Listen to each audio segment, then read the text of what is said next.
राधे राधे प्रिय भक्तों। आज हम बहुत समय के बाद प्रेम सागर का छठा अध्याय प्रारंभ करते हैं, कथा सुनते हैं। छठे अध्याय की 5वें अध्याय में हमने देखा था कि वो कन्या जो गोकुल से लाई गई थी, कंस के पटक के मारने से पहले ही वो आसमान में उड़ गई और ऊपर जाकर उसने भविष्यवाणी कर दी कि मुझे मारने से तुझे कुछ नहीं होगा रे मूर्ख कंस, तुझे मारने वाला तो इस धरती पर जन्म ले चुका है और ये निश्चित है कि उसके हाथों ही तुम्हारा वध होगा। तो हम देखिए, बहुत पुराना है मेरे पास प्रेम सागर, तो देख सकते हैं आप ये फोटो में, इस चित्र में, जहाँ पे कन्या ऊपर चली गई है कंस के मारने से पहले ही। तो हमने 5 अध्याय पढ़ लिए थे। थोड़ी मेरी पुस्तक जो है वो जीर्ण शीर्ण अवस्था में है, क्योंकि मैं भी अपने बड़े बुजुर्गों से मांग कर लेकर आई थी पढ़ने के लिए। तो मुझे पता नहीं था कि इस प्रकार मुझे अवसर प्राप्त होगा। कभी मैं सोशल मीडिया पर अपने मुख वर्णन से मैं इन अध्यायों को डाल पाऊंगी, अपलोड करूंगी वीडियो बनाकर, जैसा भी ईश्वर को मंजूर हुआ। उनकी यही इच्छा थी। इस प्रकार ऐसे तो मैं भी पढ़ नहीं पाई थी।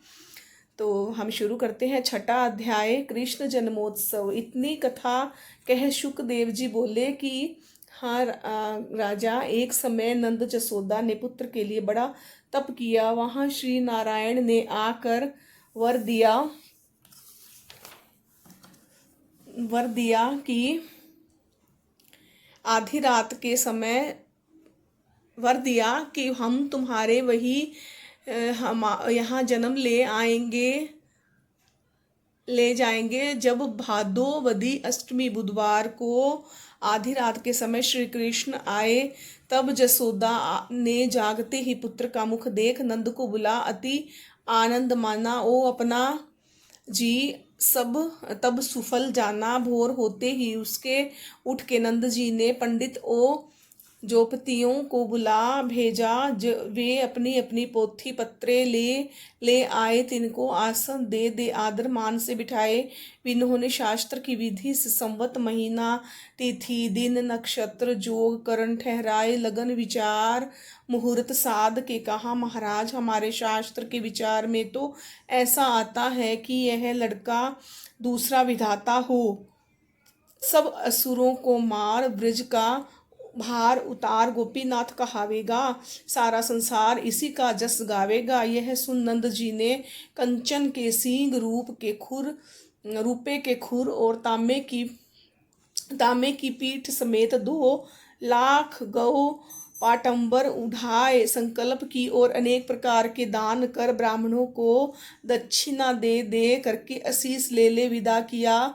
तब नगर की सब मंगला मुखियों को बुलाया। वे भी आए, अपना गुण प्रकाश करने लगी। बजंतरी बजाने, नर्तक नाचने, गायक गाने और ढाढिन जस बखानने। और जितने गोकुल के गोप ग्वाले थे वे भी अपनी अपनी नारियों के सिर पर दहेड़ियां लिवाए, भांति भांति के भेष बनाए नाचते गाते नंद को बधाई देने आए।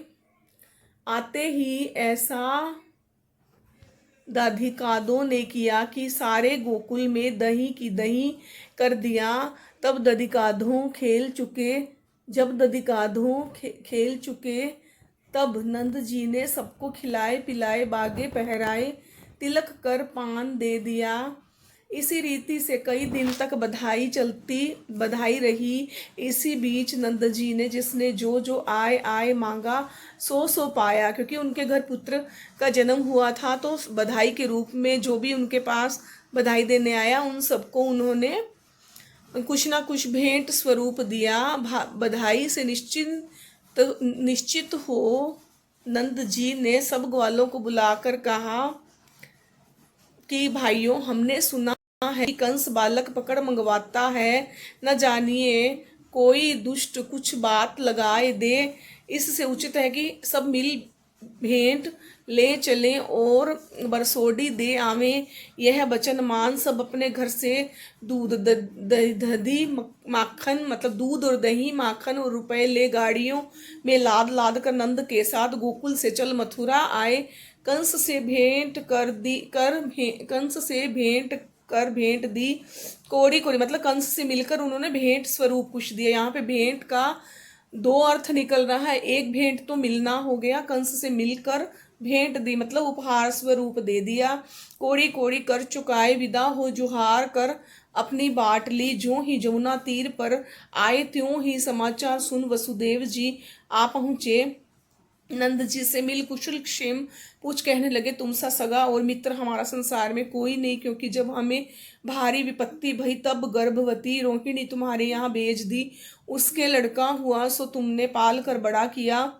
हम तुम्हारे गुण कहाँ तक बखाने, इतना है फिर पूछा कहो। राम कृष्ण और जसोदा रानी आनंद से हैं। नंद जी बोले अपनी आपकी कृपा से सब भले हैं और हमारे जीवन मूल तुम्हारे बल देव जी भी कुशल से हैं, जिनके होते तुम्हारे पुण्य प्रताप से हमारे पुत्र हुआ, पर एक तुम्हारे ही दुख से हम दुखित हैं।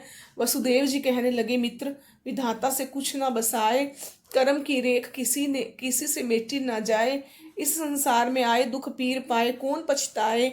ऐसा ज्ञान जनाए के कहा तुम घर जावहू बेग ही अपने किन किन्हे कंस उपद्रव घने। बालक ढूंढ मंगाव नीच हुई साधु प्रजा की मीच मतलब उसने सबको परेशान कर रखा है कंस ने। वो तो उपद्रव मचा के बैठा हुआ है और बालक ढूंढ ढूंढ कर सबको मंगा रहा है। हुई साधु प्रजा की मीच मतलब तो साधु संतों को भी नहीं छोड़ा है। तुम तो यहाँ सब चले आए हो और राक्षस ढूंढते फिरते हैं। न जानिए कोई दुष्ट आए गोकुल में उपाधि मचावे। यह सुनते ही नंद जी आकुला कर सबको साथ लिए और सोचते विचारते मथुरा से गोकुल को चले। का जो कथा है कथा को समाप्त सुन लिया है। यहाँ पर छठा अध्याय समाप्त होता है। राधे राधे।